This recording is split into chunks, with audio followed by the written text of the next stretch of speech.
मंडळी नमस्कार. सोयाबीन पिकाची पेरणी करण्यापूर्वी सोयाबीन बियाची उगवण क्षमता तपासणी करणे फार महत्त्वाचे असते.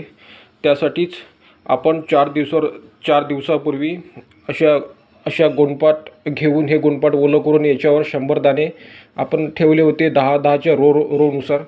नंतर अशा पद्धतीने ह्या दोरीच्या सहाय्याने आपण ते बोरी आपण गुंडाळून घेतली.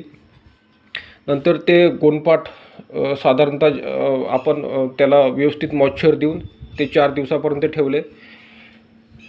तर आज आपण बघू शकता की या सोयाबीन बियाण्याची कशा पद्धतीनं उगवण झालेली आहे, अंकुरित झालेली आहे. तर मंडळी, जर आपल्या सोयाबीन जर्मिनेशन टेस्टमध्ये म्हणजे उगवण क्षमता तपासणीमध्ये जर 70 बिया उगवल्या असतील तर आपण शिफारत असलेल्या मात्रेप्रमाणे आपण त्या बियाण्याची पेरणी करू शकतो. धन्यवाद.